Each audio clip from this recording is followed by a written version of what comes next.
En el tiempo del fin, Cristo tendrá un remanente que habrá sido impactado por el poder del Evangelio y recibido de su Santo Espíritu. De tal manera que ese remanente predicará el último mensaje a este mundo con el poder y el espíritu de Elías. Y debido a esto, Satanás está preparando al mundo mediante el espiritismo para hacerle la guerra a ese remanente que se opone a su dominio. Y la Biblia presenta ese trabajo diabólico como 3 espíritus inmundos en forma de rana, yendo a todas partes de este mundo para prepararlo para la batalla final.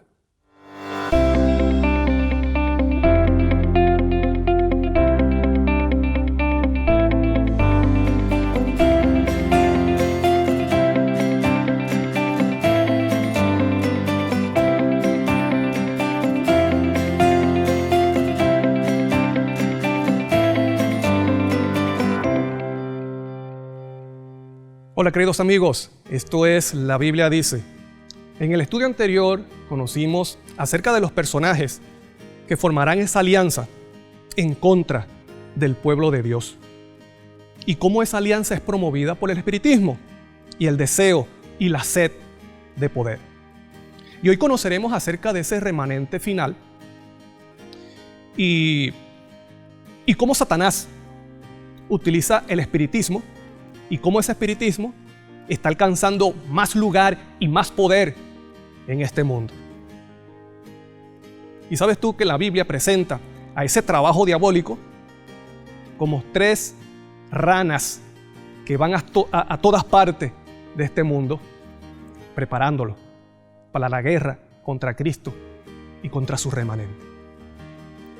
Por tal motivo, hoy vamos a estudiar acerca del remanente final y las 3 ranas. Vamos con la primera parte del estudio de hoy. Y tiene que ver, es acerca de ese remanente final. La primera parte es acerca de la actitud del remanente o del remanente final. ¿Sabes tú que la Biblia dice que ese remanente predicará o dará el mensaje con el espíritu y el poder de Elías? Y esto lo dice Malaquías. Mira lo que dice la palabra de Dios. Vamos allá, a Malaquías. Capítulo 4, versículo 5. Dice: acordaos de la ley de Moisés, mi siervo. Vamos a leer Malaquías 4, versículos 4 y 5. Dice: acordaos de la ley de Moisés, mi siervo. Te presento estos nombres. Moisés, se menciona a Moisés, el cual encargué en Horeb ordenanzas y leyes para todo Israel. Mira lo que sigue diciendo. He aquí, versículo 5, yo os envío el profeta Elías. Se menciona a Moisés y se menciona a Elías, antes que venga el día de Jehová grande y terrible. Aquí vemos que habrá un pueblo que predicará como Elías. Dice que enviará a Elías, haciendo referencia a ese remanente, porque dice antes que venga el día terrible de Jehová, y está hablando acerca del tiempo del fin de este mundo. Pero se menciona a quién, a Moisés y a Elías. Y en Apocalipsis 11, haciendo referencia a ese remanente que dará el mensaje a este mundo, bueno, se dice que ellos tienen poder de convertir el agua en sangre, y que también tiene poder para cerrar el cielo para que no llueva. Vamos a Apocalipsis 11 ahora. Mira lo que dice. Vamos a Apocalipsis 11, el versículo 6. Dice: esto tienen poder para cerrar el cielo, a fin de que no llueva en los días de su profecía. Y tienen poder sobre las aguas para convertirlas en sangre, y para herir la tierra con toda plaga cuantas veces quieran. La pregunta es, ¿quiénes hacen esto? Bueno, mira, si nosotros vamos a Mateo, en Mateo 17 tú verás la transfiguración de Cristo. ¿Te recuerdas? En el monte, donde Cristo se vio la gloria, la luz, su cuerpo fue glorificado, transformado. Pero junto a Jesús, en esa oportunidad se presentaron dos personajes importantes del Antiguo Testamento, que fue Moisés y fue Elías. ¿Ves? Ahora, es interesante que estos personajes que eran profetas importantes del Antiguo Testamento, uno de ellos convirtió el agua en sangre en Egipto y fue Moisés. Y el otro, que fue Elías, oró para que no lloviera, y no llovió por un periodo de 3 años y medio. Pero es que es interesante que estos profetas llevaron o invitaron a las personas a que obedecieran la ley de Dios. Ellos enseñaron y exaltaron la ley de Dios. Por ejemplo, Moisés descendió del Sinaí con las tablas de piedra, con los 10 mandamientos escritos por el propio Dios, e invitó a los israelitas a que honraran y obedecieran a Jehová. Y en una oportunidad Elías hizo descender fuego del cielo que consumió el sacrificio, y luego él invitó a las personas diciéndole: miren, dejen la idolatría, dejen de adorar a esos dioses falsos y honren al Dios verdadero, que es Jehová, el creador de los cielos y de la tierra. ¿Estás dando cuenta? Ese remanente final tendrá la actitud de Moisés y de Elías. Por eso se habla de 2 testigos y lo menciona claramente Malaquías. Por eso que tú puedes ver en Apocalipsis 14, versículo 12, hablando acerca de ese remanente, se dice que ellos, aquí están los santos, los que guardan los mandamientos, ¿ves? Guardan los mandamientos de Dios y tienen la fe de Jesús. Y en el mismo capítulo 14, y en el versículo 7, dice que ellos proclaman a gran voz, diciendo: adoren al Creador de los cielos y de la tierra, el que hizo el mar y las fuentes de las aguas. Entonces aquí estamos viendo la actitud de este remanente. Es un remanente que ha sido impactado por el poder del Evangelio. Por eso dice que ese ángel lleva el Evangelio eterno, y por eso y por tal motivo entonces predican con poder. Pero se habla, tengan presente eso, se habla de 2 personajes, de Moisés y de Elías. Y sabes tú que esa transfiguración, la transfiguración donde aparecieron estos 2 personajes, Moisés y Elías, es una mini ilustración de la segunda venida de Cristo. Cristo así glorificado en la transfiguración representa cuando Él venga en la gloria de su Padre. Y Moisés, ¿a quiénes representa Moisés? Bueno, aquellos que mueren, pero que en la venida de Cristo serán resucitados para entrar en las mansiones celestiales. Y Elías representa a aquellos que no verán muerte, que estarán de pie en la segunda venida de Cristo y serán trasladados sin ver muerte, como sucedió con Elías. Entonces aquí estamos viendo una actitud y una característica de ese remanente final.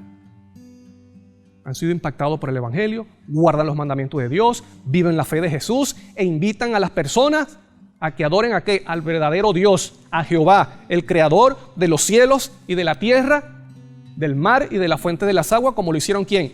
Moisés y Elías. Vamos a la siguiente pregunta, que esta pregunta tiene que también ver con ese remanente final. Y la pregunta dice: ¿por qué ese remanente predica con poder? Bueno, además de ser un remanente que ha sido impactado, transformado por el poder del Evangelio, ese remanente también recibirá el cumplimiento de la promesa divina del derramamiento del Espíritu Santo. Hablando acerca de ese remanente, ahí mismo en Apocalipsis 11, ¿te recuerdas que se mencionan a 2 testigos? Vamos a Apocalipsis 11 para que veamos una característica más. En Apocalipsis 11, mira lo que dice. Versículo 4. Dice: estos testigos son los 2 olivos y los 2 candelabros que están en pie delante del Dios de la tierra. Se menciona 2 testigos, 2 olivos, se mencionan candelabros. Te pregunto, ¿en qué parte de la Biblia también se menciona candelabro, se menciona olivo, se menciona aceite que representa el Espíritu Santo? Muy bien, Zacarías 4. Ahora vamos a Zacarías para que podamos comprender acerca de esto, porque es una característica del remanente final.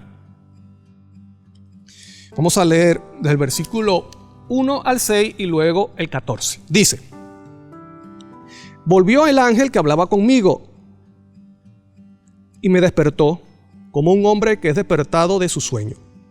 Y me dijo: ¿qué ves? Y respondí: he mirado, he aquí un candelabro todo de oro con un depósito encima, y sus 7 lámparas encima del candelabro, y 7 tubos para las lámparas que están encima de él. Y junto a él 2 olivos, el uno a la derecha del depósito y el otro a su izquierda. Proseguí y hablé diciendo a aquel ángel que hablaba conmigo: ¿qué es esto, Señor mío? Y el ángel que hablaba conmigo respondió y me dijo: ¿no sabes qué es esto? Y dije: no, Señor mío. Entonces respondió y me habló diciendo: esta es la palabra de Jehová a Zorobabel, que dice: no con ejército, ni con fuerza, sino con ¿qué? Dice allí: sino con mi espíritu, ha dicho Jehová de los ejércitos. Y él dijo: estos son los 2 ungidos que están delante del Señor de toda la tierra. Qué interesante que en Zacarías se menciona a 2 personajes, a Zorobabel y al sacerdote Josué, y Dios le había encomendado una tarea a ellos. ¿Y cuál era esa tarea? De la reconstrucción de Jerusalén. Y Dios le muestra por medio de Zacarías que no era por fuerza humana para llevar a cabo esa tarea, sino por medio de ¿qué? De su aceite, que es su Espíritu Santo. Y vemos que en Apocalipsis se menciona también 2 testigos, 2 personajes,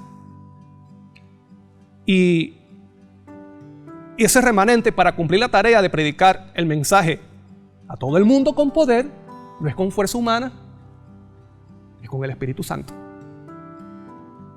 Y estamos viendo la relación que tiene el remanente, y estamos hablando de Apocalipsis. El remanente en Apocalipsis tiene una relación muy importante con los mensajeros celestiales. Por eso que tú ves que en muchas partes de Apocalipsis se muestra o se presenta al remanente como ángel, como ángeles llevando mensaje. ¿Me explico? Porque ángel significa mensajero. Los mensajeros celestiales. ¿Y quiénes son los mensajeros aquí en la tierra? El pueblo remanente de Dios. Así que los mensajeros, por medio de los mensajeros celestiales, los dones, pon atención a esto, por medio de los mensajeros celestiales que están en la presencia de Dios, los dones y el poder de Dios es impartido a su pueblo, al remanente. Y de esta forma ese remanente llega a predicar el mensaje a este mundo con poder. Y soportará la tribulación que vendrá. Y sabes tú que esa tribulación se levantará es por el mensaje que está dando este remanente, porque lo están dando con poder. Y en el mismo contexto de Apocalipsis 11 te dice que la gente no se arrepiente ni quiere escuchar ese mensaje. Por lo tanto se va en contra de ese remanente para destruirlo. Y tanto así que dice que se dan regalos entre ellos. Cuando atacan al remanente, ellos se contentan, que dice que se envían regalos unos a otros. ¿Por qué? Porque es un mundo renuente que no quiere escuchar ese mensaje de que Cristo ya viene en camino para destruir los reinos de este mundo y establecer su reino eterno. Pero lamentablemente los habitantes de la tierra y los gobernantes de este mundo no quieren escuchar ese mensaje. por lo tanto se van en contra de ese remanente, por eso que la tribulación se levanta. Pero entonces estamos viendo que los ángeles tienen una relación importante ¿con quién? Con el remanente, con el pueblo de Dios. Y mira lo que dice este devocional, recibiréis poder, en la página 19, hablando acerca de los dos olivos, del candelabro, de los ángeles y del pueblo de Dios. Dice así: desde los dos olivos, el dorado aceite fluía a través de los tubos de oro hacia el depósito del candelabro, y desde allí a las áureas lámparas que alumbraban al santuario. De este modo, del santo que permanece en la presencia de Dios, el Espíritu Divino es impartido a los instrumentos humanos que se han consagrado a su servicio. La misión de los dos ungidos es comunicar luz y poder al pueblo de Dios. Permanecen en su presencia para que recibamos sus bendiciones. Semejante a los dos olivos que van vaciándose a sí mismos mediante los conductos de oro, los mensajeros celestiales buscan la oportunidad para compartir lo que han recibido de Dios. Todos los tesoros celestiales aguardan que los solicitemos, y en la medida en que recibamos sus bendiciones, nos corresponde impartirlas a otro. De este modo, son abastecidas las lámparas celestiales y la iglesia llega a ser luz para el mundo. Recibiréis poder, en la página 19. ¿Estás viendo la relación? Mira, las lámparas o los candelabros que representan al pueblo de Dios, ellas alumbran porque reciben del aceite, que es el Espíritu Santo. Y tanto así que dice allí la cita, que llegan a ser luz. Y qué interesante que en Apocalipsis 18:1, Juan dice que ve descender del cielo a un ángel con poder y que la tierra es alumbrada con su gloria. Y es muy fácil saber que ese ángel está haciendo referencia ¿a quién? Al remanente final. Te pregunto, ¿por qué desciende con poder si representa un remanente? ¿Por qué desciende con poder y alumbra la tierra con su gloria? Porque han recibido del aceite, que es el Espíritu Santo, la promesa divina del derramamiento del Santo Espíritu de Dios. ¿Ves? Por eso que ese remanente predica con poder ante un mundo hostil. Pero contra ese remanente se formará una alianza satánica para destruir ese remanente, que no se quiere dejar controlar por el poder de las tinieblas. Y así como hubo una alianza contra Elías, contra el profeta Elías en su tiempo, bueno, también se hará una alianza contra ese remanente que predica ¿con qué? Con el espíritu y el poder de Elías. Obediencia a los mandamientos de Dios y llevando a la gente a que adoren ¿a quién? Al verdadero Dios.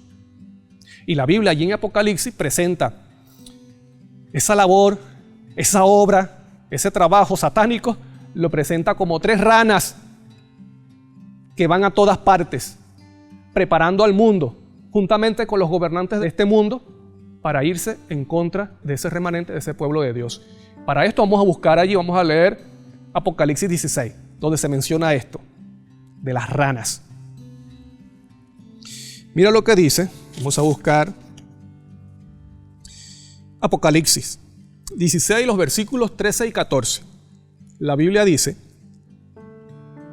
y vi salir de la boca del dragón y de la boca de la bestia y de la boca del falso profeta 3 espíritus inmundos a manera de rana, pues son espíritus de demonios que hacen señales y van a los reyes de la tierra en todo el mundo para reunirlos a la batalla de aquel gran día del Dios Todopoderoso. Entonces la Biblia presenta esa labor del diablo de preparar al mundo mediante ¿qué? Mediante 3 ranas. Y la siguiente pregunta tiene que ver con eso. La siguiente pregunta dice: ¿qué son las ranas? ¿Qué representa la rana? El mismo versículo nos dice una clave.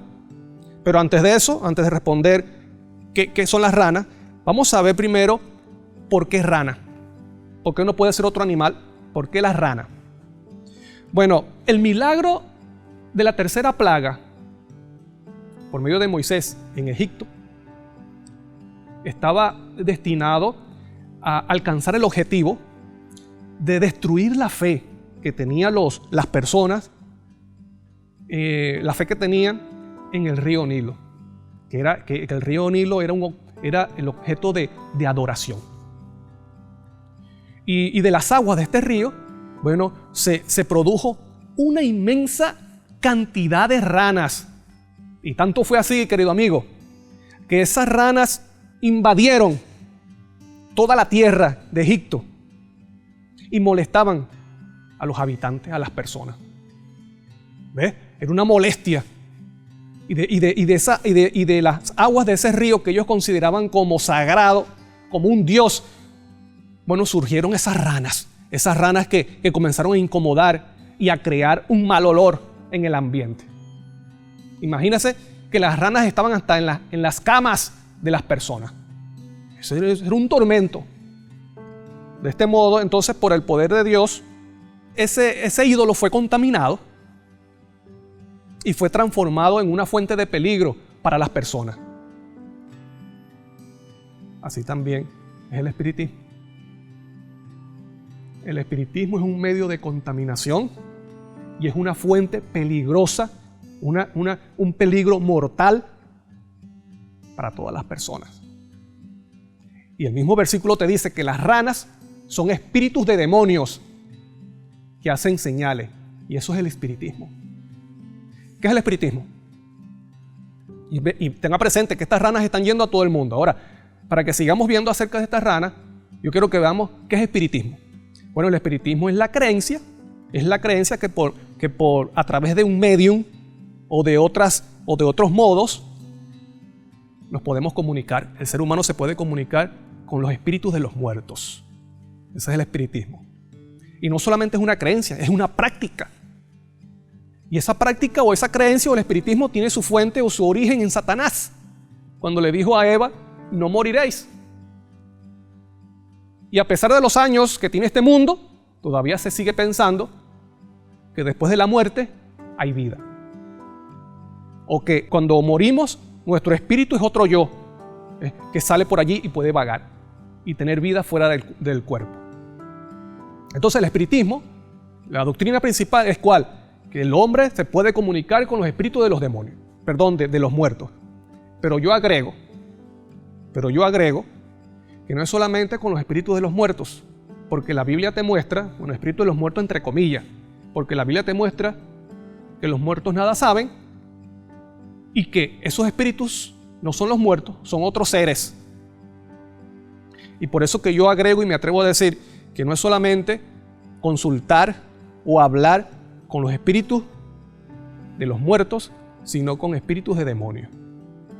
Porque hay muchos que entran en el espiritismo y ellos saben que están consultando a demonios directamente. Así que se presenta este principio en forma de ranas, pero dice que va a todo el mundo. Y qué interesante que la Biblia te muestra que esas ranas salen ¿de dónde? De estos personajes que vimos en el estudio anterior, a quienes representan. Se habla del dragón, se habla de la bestia, se habla del falso profeta. ¿Quién es el dragón? Vimos que era Satanás. ¿Y qué sale de la boca del dragón, que es Satanás? Dice que es una rana. ¿Y qué representa esa rana? Bueno, es el paganismo y la brujería pura, la brujería como tal. Así como ustedes están viendo en ese video.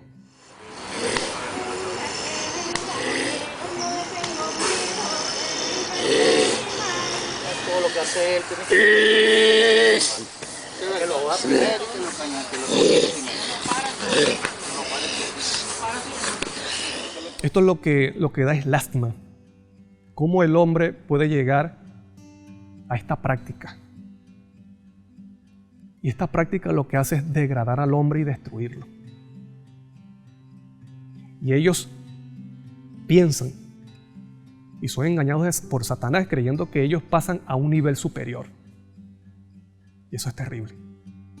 Ahora, de la bestia, ¿qué sale de la bestia? ¿Quién es la bestia? La bestia es el catolicismo, el Vaticano, el papado. Sale también una rana. ¿Y qué rana es esa? Bueno, es la mezcla del espiritismo con el culto católico, que no es otra cosa que la misa. Eso es la rana que sale de la boca de la bestia, del catolicismo. La misa como nosotros la vemos, la misa blanca. ¿Por qué digo misa blanca? Porque yo no sé si tú sabías que la misa de la iglesia que nosotros vemos por televisión, o en una iglesia, una catedral, no es otra cosa que una copia de la misa negra. ¿Qué es lo que hay en la misa negra? En la misa negra hay consulta a los demonios, adoración a los muertos y también hay sacrificios humanos literal. Se tiene que matar a un ser humano, a una persona, ya sea hombre, si no se consigue a una chica o a una mujer virgen. Es una realidad. Y la misa que nosotros conocemos en las iglesias católicas es una copia. Usted ve que los cultos se hacen, por ejemplo, encima de la tumba de una persona muerta, de un papa, por ejemplo, como Juan Pablo II, se ha hecho misa. También se adora a los santos, personas muertas. Y hay sacrificio. Sí, hay sacrificio. No hay sacrificio humano literal, pero existe la práctica de convertir el pan en el cuerpo de Cristo literalmente. ¿Y qué hacen? Lo sacrifican nuevamente. Lo que pasa es que todas estas cosas lo tapan con cosas cristianas, pero la misa que usted ve en el Vaticano no es otra cosa que una copia de la misa negra. El Papa Francisco canoniza a dos papas diametralmente opuestos. Fue un acto multitudinario, pero sobrio, el que ha elevado a los altares a dos papas, Juan XXIII y Juan Pablo II, muy diferentes el uno del otro. Según el Papa Francisco, los dos nuevos santos de la Iglesia Católica canonizados ayer son pontífices recientes que la devolvieron a sus valores originales. Decenas de miles de fieles comenzaron a hacer fila para acceder al interior de la Basílica de San Pedro y detenerse unos instantes ante la tumba de los ya santos Juan Pablo II y Juan XXIII. Entonces, ¿de qué sale de la boca?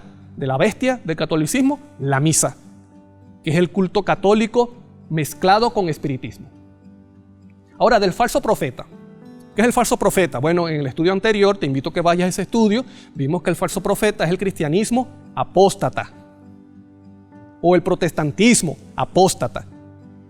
¿Y cuál es la rana que sale de la boca del protestantismo o del cristianismo apóstata? Bueno, es el espiritismo incorporado en el culto evangélico, que es el culto carismático. Tiene que haber un éxtasis. Se cree de lo que siente la persona es porque está siendo dominado por el Espíritu de Dios cuando es otro espíritu. Pero también en el culto carismático está la creencia de que se puede hablar con los muertos. Así como lo vamos a ver en este video. Tienes que terminar con esto. Ese sitio, dice el Señor, lo quiero que me lo hagas para 10,000 una persona. Y un asiento le tienes que dejar vacío. Porque ese será el espíritu de tu esposa.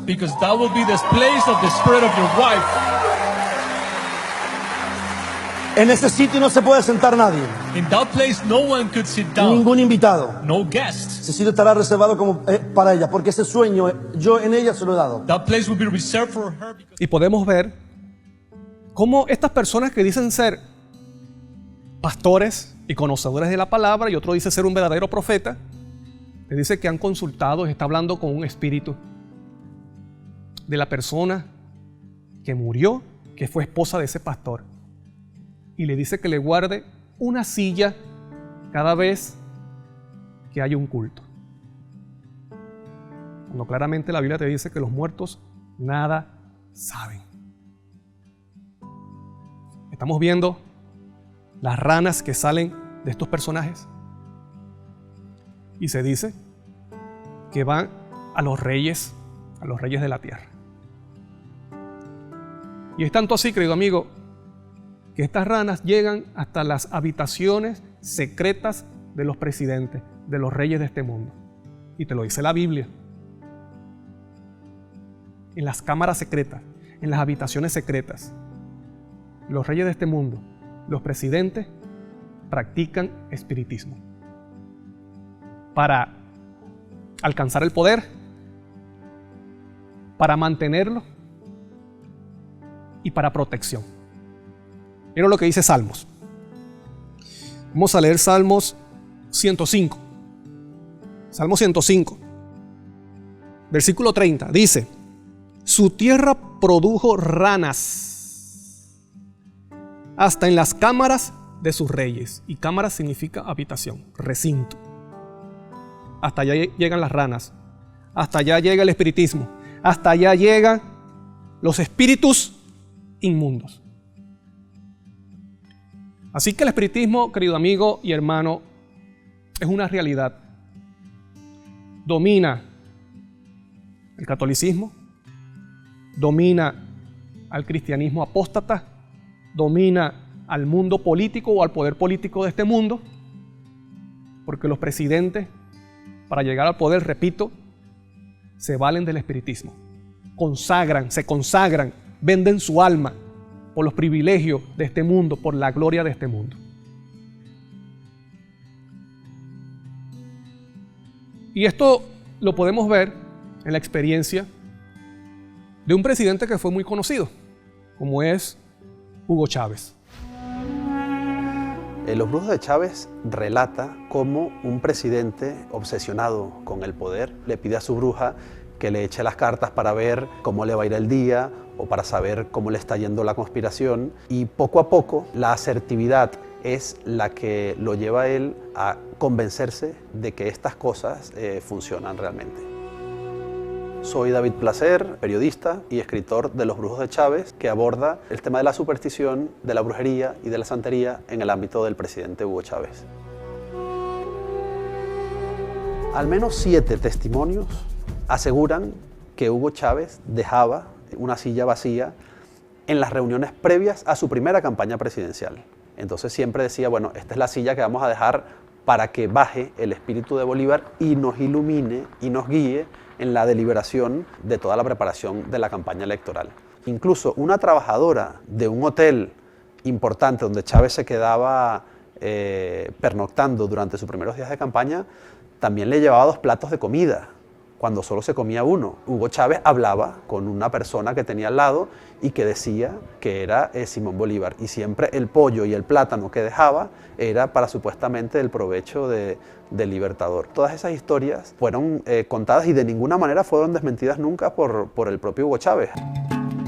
Los propios custodios del Palacio Presidencial me terminan confesando que allí efectivamente se realizan sesiones de espiritismo, tal como me lo había informado el primer babalao venezolano que yo entrevisté para esta investigación. Nicolás Maduro, entre muchas otras cosas, hereda también de Hugo Chávez ese carácter profundamente supersticioso. Él dice que él era una persona escéptica, que no creía en nada, hasta que conoció a Hugo Chávez. Él materializa sus supersticiones. Hugo Chávez se le aparece a Maduro en todas partes. Se le apareció en el metro, en el cuartel de la montaña, hasta en forma de pajarito. Y lamentablemente, no solamente Hugo Chávez se valió del espiritismo, sino también muchos presidentes actuales lo hacen. Así que estas 3 ranas, que son espíritus inmundos, dominan estas instituciones de este mundo, incluyendo al poder político. Teniendo presente esto, vamos a la siguiente parte, que tiene que ver con el espiritismo y el entretenimiento. El espiritismo y el entretenimiento. Y a veces pensamos que en el entretenimiento no hay nada de esto, cuando el entretenimiento actual está sumergido de los pies a la cabeza en el espiritismo, en el ocultismo. Por ejemplo, podemos ver allí una película que es un poco fuerte, como El Exorcista. ¿Y qué es El Exorcista? Bueno, El Exorcista trata de una chica que es poseída por demonios. Ahora, tú puedes decir, mira, sí, eso es fuerte, pero es que también hay espiritismo o programas más suaves. ¿Para quiénes? Para la familia, para los niños. Por ejemplo, esta hechicera como Sabrina. Sabrina es una chica joven, una adolescente, pero practica hechicería. También consulta a los muertos. Hace que ese gato negro hable y converse con ella. Y a veces se piensa de que porque es un programa familiar o infantil o una película, no sucede nada. Y esas influencias entran en nuestros hogares y en nuestra mente. Pero si tú quieres algo más romántico, que se pueda ver entre parejas, entre los novios, bueno, también existe espiritismo. Por ejemplo, esta película que recaudó millones y millones de dólares, como es el Titanic, también en el soundtrack de esa película, en la canción, hay espiritismo neto. Y sabes tú que esa canción del Titanic, que es muy conocida por la cantante Celine Dion, todavía sigue recaudando millones de dólares a los creadores. ¿Y de qué trata esta película? Bueno, trata del espiritismo. Es una mujer cantándole a su pareja que murió. Y la letra dice así, mira: cada noche en mis sueños te veo, te siento y recuerda que le está hablando a una persona que ha muerto. De esa manera sé que sigues lejos, más allá de la distancia y espacio entre nosotros. Has venido para mostrar que sigues. A veces decimos, wow, esa letra tan hermosa y combinada con la música, con la melodía. Y lo que está entrando en nuestra mente, es puro espiritismo. Esta persona puede hablar con su pareja que está muerta. Sé que has venido y que sigues. ¿Ves? Y nos presentan el espiritismo como algo inofensivo. Y recuerde que el espiritismo contamina al ser humano y es una fuente de peligro mortal para todos nosotros. Mira lo que dice esta cita. Dice: Satanás ha estado preparándose desde hace tiempo para su último esfuerzo para engañar al mundo. El cimiento de su obra lo puso en la afirmación que hiciera a Eva en el Edén: de seguro que no moriréis. En el día que comieres de él, vuestros ojos serán abiertos y seréis como Dios, conocedores del bien y del mal. Poco a poco Satanás ha preparado el camino para su obra maestra de seducción. ¿De qué forma? El desarrollo del espiritismo. Hasta ahora no ha logrado realizar completamente sus designios, pero lo conseguirá en el poco tiempo que nos separa del fin. Conflicto de los siglos, página 618. Así que, querido amigo y hermano, el espiritismo está alcanzando completamente este mundo. Está introducido en la religión, está introducido en la política y está introducido en el entretenimiento.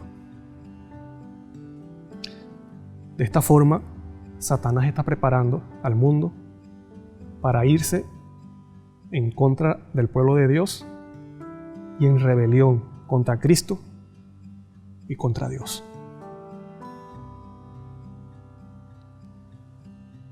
Mientras que este mundo, mientras Satanás está preparando a este mundo,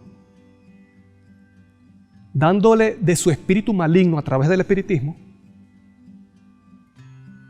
el pueblo de Dios está recibiendo de su Santo Espíritu.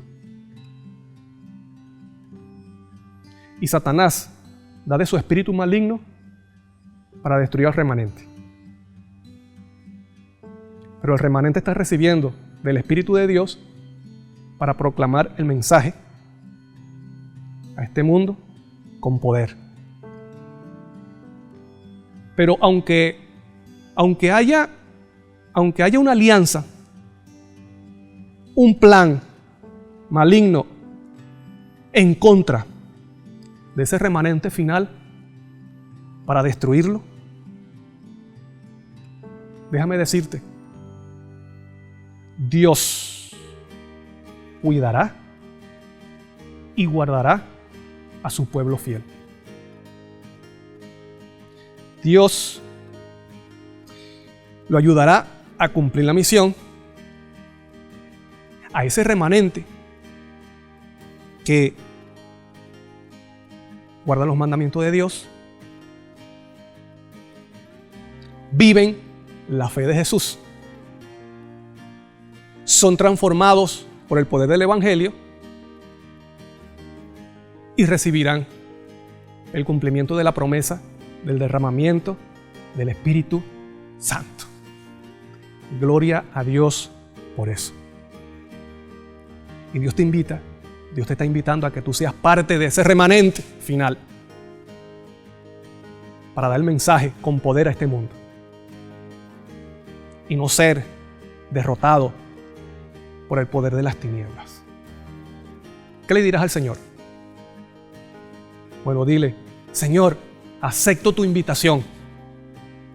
Así que prepárame para el fin de este mundo y para estar contigo por la eternidad, dándote gloria en tu presencia. Que el Señor te bendiga.